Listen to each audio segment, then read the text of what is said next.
Yang kedua, jadi apabila ikatan dinas 10 tahun yang kedua, maka dia mengundurkan diri, dia bisa mendapatkan pensiun. Tapi kalau ikatan dinas yang pertama, mengundurkan diri tidak mendapatkan pensiun. Nah, Mayor Agus ini sudah mengajukan pengunduran diri, bukan diberhentikan, tapi pengunduran diri karena untuk mengikuti pilkada. Sehingga karena angkatan 2000 sudah 16 tahun, maka boleh.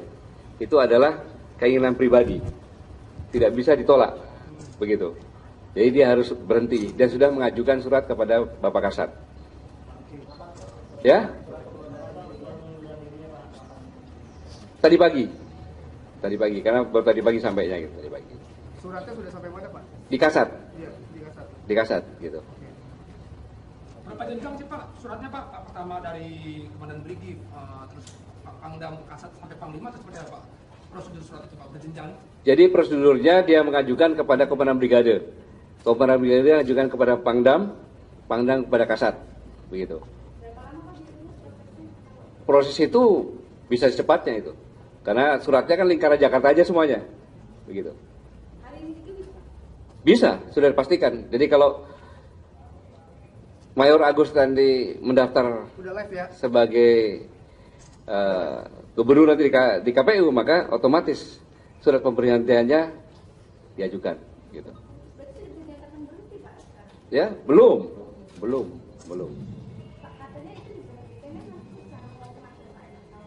Karena mengundurkan diri, kan mengundurkan diri, bukan diberhentikan karena pelanggaran. Ya. Tidak ada pensiun, tidak mendapatkan pensiun karena belum 20 tahun. Ya. Ya mengundurkan diri, diberhentikan karena mengundurkan diri, gitu.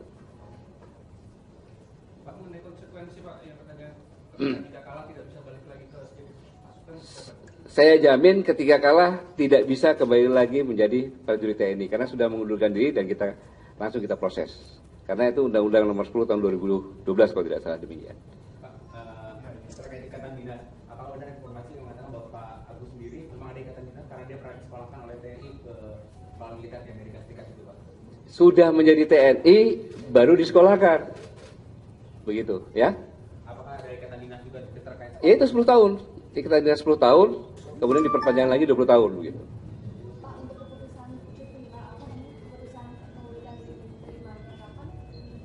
Diterima maksudnya gimana? Sudah diterima oleh Kasat sekarang ini. Sudah disetujui oleh Kasat. Iya, pada saat resmi mendaftarkan langsung disetujui. Berarti nggak perlu langsung ke Panglima juga Pak ya? Ya? Nggak perlu Panglima atau Panglima di Kasat Pak? Ya, tembusan kepada Panglima. Ya. Ya? Mungkin kepada Kasat, atau cukup sebenarnya kepada Komandan Brigade saja sebenarnya. Ya. Tidak harus sampai Panglima. Ya Panglima, kalau Panglimanya kan lagi di Australia juga, Panglimanya. Ya. Panglima lagi di Australia gitu. Apakah ada pembayaran kompensasi dari? Tidak ada. Tidak ada. Tidak ada kompensasi. Pak, ini kan ketika diminta jadi gubernur kan sedang menimba ilmu di Australia, itu seperti apa Pak? Langsung dicabut aja? Tidak berlaku lagi pendidikannya atau seperti apa? Ini dengan bersama-sama Panglima sudah mengadakan latihan di sana, begitu. Ya berhenti latihan, begitu. Bukan pendidikan, latihan di sana. Gitu. Latihan bersama di sana. Gitu. Dan kalau boleh tahu Pak, sampai detik ini apa sih tanggung jawab dari Agus sendiri yang tiba-tiba untung gitu loh Pak? Mungkin Jadi begini, mari kita berpikiran positif. Namanya dia mengambil karir di tempat lain bukan mutu. Kan begitu. Memilih karir di karir politik boleh-boleh saja. Boleh-boleh saja. Jadi kalau di negara-negara maju jarang yang sampai pensiun. Di Singapura jarang sampai pensiun. Gitu. Jadi fenomena kemajuan negara itu seperti itu. Pak, dari Panglima sendiri Pak Agus ini kan dia punya karir cemerlang. Menurut Bapak, sayang nggak sih Pak dia jadi gubernur atau menyayangkan sendiri Pak? Atau mendukung atau seperti apa? Jadi begini, terus terang saja. Jadi Mayor Agus ini sejak SMA Taruna dia nomor 1. Nilainya sampai sekarang belum ada menyaingi. Kemudian ketika lulus dari Akademi Militer, juga memperoleh Andi Makayasa yang belum tersaingi adalah tiga-tiganya didapat, mental, fisik, dan intelektual. Bapaknya belum jadi presiden waktu itu, gitu ya. Nah, kemudian saya mempunyai program sejak saya kasat, reformasi TNI, kemudian doktrin pertempuran, itu saya mengumpulkan antara angkatan 2004 sampai dengan 90, mereka yang bekerja. Diambil orang-orang yang terbaik, yang disiapkan untuk jadi pemimpin yang akan datang. Mayor Agus masuk di situ. Jadi salah satu kader yang dipersiapkan sebenarnya. Ya saya berat, tapi itu karena pilihan pribadi, hak pribadi, maka saya harus melepaskan itu. Begitu ya. Berarti agak menyayangkan Pak dari seperti karet militernya gitu ya Pak? Ya, namanya kita sudah menyiapkan kader kan, tiba-tiba aja kadernya lepas mengambil karir politik, berat, tetapi ya harus hak pribadi harus kita. Yang lainnya masih ada lagi. Pak Mayor Agus disebut butuh waktu ketika berpikir itu. Pak, dalam waktu itu ada konsultasi sendiri nggak Pak dari Kasat atau Bapak sendiri? Tidak ada, tidak ada. Berarti dadakan ya Pak? Ya, Dadakan. dadakan. Bisa diceritakan bagaimana kronologis dari kemarin pada saat Mayor Agus mencalonkan seperti itu sampai pada akhirnya beliau memutuskan untuk mengundurkan diri dari TNI. Ya tanya sama Mayor Agus, saya kan sebagai Panglima TNI dapat laporan saya dari Bapak Kasat kan gitu. Ya, di Kasat, nanti Kasat yang surat kepada kami. Sudah di advance ya? Hari ini selesai, nanti malam selesai. Hari ini selesai. Karena suratnya dia cukup sampai Kasat saja gitu. Hanya memberitahukan kepada Panglima TNI. Prosedurnya begitu. Mungkin Panglima boleh minta ketegasan untuk kenetralan TNI dalam pilkada Panglima? Jadi begini, ya. Saya sudah dipanggil langsung oleh Presiden 2 hari yang lalu. Dalam menghadapi pilkada, bantu saya untuk wujudkan keamanan dan harus netral. Kemudian atas perintah Presiden tersebut, kemarin di Cimahi, sekaligus membuka eksebisi Bela Diri Yomodo, saya kumpulkan para panglima. Saya sampaikan bahwa dalam pilkada ini kita harus berpihak kepada keamanan dan keberhasilan pilkada. Untuk itu, maka kita harus netral. Untuk netral, kita harus profesional. Saya tugaskan para panglima menyampaikan ini sampai kepada tingkat prajurit yang paling bawah dan melakukan pengawasan. Temukan sedini mungkin bagi ada prajurit yang terindikasi akan tidak netral.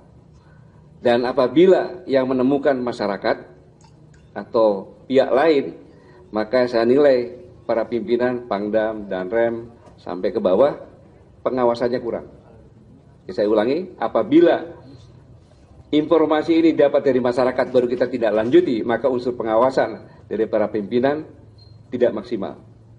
Dan dalam kesempatan ini saya mengimbau kepada seluruh masyarakat, apabila melihat prajurit saya mengetahui dengan pasti dia prajurit dan tidak netral, laporkan. Tapi melaporkannya jangan bilang berambut cepak, berbadan tegap, kan susah. Tidak jelas namanya, pangkatnya, syukur lengkap, pasti kami tidak. Sanksinya apa Pak kalau misalkan? Kita proses, namanya perintah Presiden, undang-undang. Gitu. Termasuk juga di media sosial ya.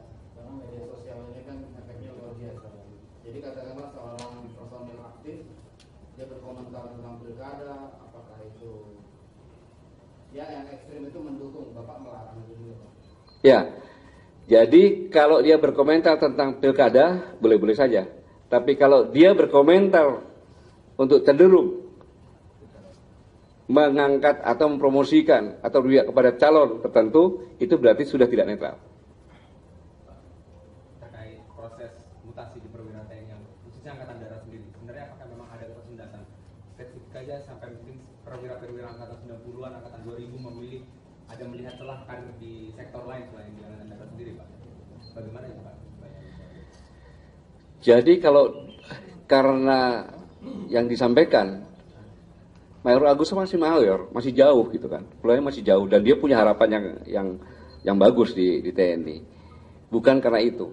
Tetapi kalau kemarin yang saya sampaikan keputusan Panglima tentang mutasi yang kemarin, itu yang saya naikkan kan angkatan 86 untuk menjadi bintang 2. Jadi memang regenerasinya demikian.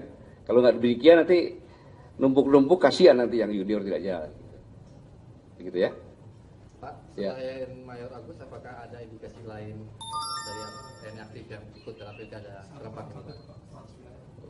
Saya monitor di Jawa Tengah ada ya, tapi belum ada laporan saya. Di Jawa Barat juga ada, gitu. Karena ini sebenarnya prosesnya cukup sampai dengan Pangdam, Pangdam lapor kepada Kasat, langsung dibuatkan surat gitu aja. Sejauh ini yang sudah terpantau ada berapa Pak? Saya belum dapat laporan dari Bapak Kasat. Tapi memang ada ya? Ada. Kebanyakan TNI AD. Ada lagi? Terkait dengan status Mayor Agus sendiri, apakah memang sudah mengikuti informasinya dia sudah mengikuti tes sekolah, lalu pada tahun depan sebenarnya dia akan menjadi tes sekolah sebenarnya itu Pak, pada 1 April 2017. Apakah memang benar itu yang sudah didapatkan dia Pak? Mayor Agus itu sudah lulus seskoat, kemudian sudah lulus sesko ya, seskonya di Amerika, ya, di Amerika. Kemudian jabatan yang sekarang ini adalah Komandan Batalion jabatan Letkol, ya, sudah diajukan untuk naik pangkat pada 1 April 2017 dan dia sudah S2, kandidat S3, begitu. Pertanyaan lain boleh Pak? Ya. Pertanyaan lain. Komisi 3 mengatakan ada sekitar 30 triliun Pak uang yang di perwira tinggi Pak, jenderal, militer dan penegak hukum.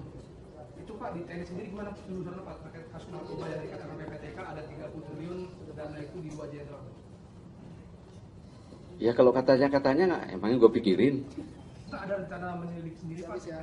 Sekarang begini, kalau katanya ini tukang becak, katanya ini katanya tuh saya selidiki, kapan saya kerja kan gitu, kan gitu. Iya, Komisi 3 meminta untuk melakukan penyelidikan di karena perintah dari istana Pak. Gitu. Ya. Sampai saat belum ada, saya belum dengar itu. Yang saya dengar yang kemarin yang disampaikan oleh Aris dari Perlindungan, saya adakan tim investigasi, kita masuk ke semua penjara-penjara yang ada TNI terlibat kasus narkoba. Kemudian hasilnya sebagian sudah, kalau ada berapa letkol, kolonel yang kita ambil, yang terbukti. Tetapi yang dikatakan Freddy itu pada tanggal 27 April 2011, bintang 2 saat itu, yang sampai sekarang masih aktif